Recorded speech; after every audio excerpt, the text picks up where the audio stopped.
And when it comes to these diaspora wars, I need all of us to have a balanced view of what is actually going on.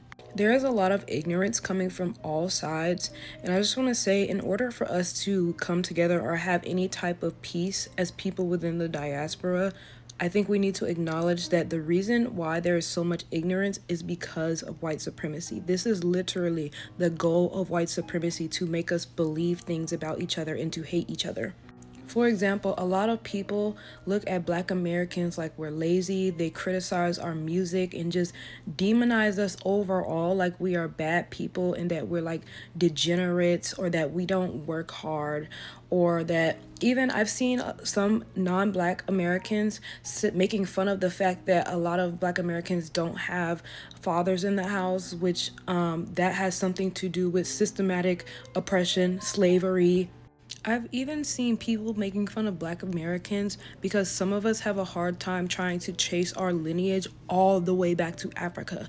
And that's literally due to our people being raped and sold, trafficked, and it's just hard to keep up with that when someone's going from plantation to plantation, or their child is being kidnapped and stolen. So it's crazy that some of them think that it's a flex, like they act like they're trying to flex on us when they say, oh, I know where my people are from. It's just like absolutely insensitive to have that attitude, but again, that is white supremacy. Or like even how Americans overall view Africa. Like there are still people to this day that don't know that people in Africa have running water in houses. But you have to ask yourself, why is that? Why do we believe any of this stuff about each other? It's white supremacy. I remember literally a somebody from our Bible study. I don't go to no more, but I used to. But this lady, she was from Sweden, and she said, my mother used to tell us, yeah, don't throw away the food because people are starving in Africa. My auntie used to tell us that when we were little, and it's like we were clearly being brainwashed. But who taught us that? And from America to Sweden, that is what white supremacy is telling the entire world. And I'm not making excuses for this behavior. I'm just pointing out that all of this is rooted in white supremacy, and that we need to wake up and acknowledge that, hey, this belief is white supremacy, and unlearn it. Do you know how strong we will be if everyone in the diaspora came together? And I don't mean like come together as in erase your own culture. We could still be proud of our own culture and celebrate our own culture, uplift other people and stuff like that without erasing ourselves. But when I say come together, I mean like literally support each other and not like hate each other.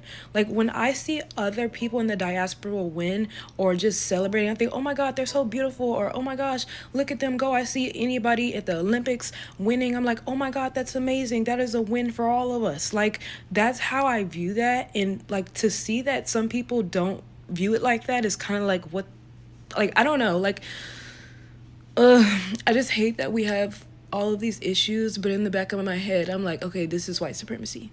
And even the Black Americans saying that we should support ICE. Do you know that you are not safe? And that they are just like the police and they are in the streets terrorizing Black Americans as well? So, no, we should not support ICE. ICE is like the modern day slave catchers. And also, just the fact that we should not stoop down to the hatred that other people have for us and normalize any type of inhumane behavior given to any human. So no, we should not support ICE, to the people in the comments saying that in retaliation for what the other girl did. And when you really think about it, can't you see that this is a scheme set up by Todd, meaning Trump, that he wants to divide us so that you will vote for him, and so that you'll slowly start aligning your views with racist white supremacists? In this video is to not tell people that, oh, you can't be angry from dealing with xenophobia or racism. It's just to pause. You can feel your feelings, but just pause. And before you react and say anything xenophobic, just think, is this white supremacy? Is that person reacting like that because of white supremacy? And then when they get a reaction out of me, is this a scheme set up by Todd, Trump? But anyway, that's all for tonight. Try to have an open mind. Thank you for coming to my TED Talk.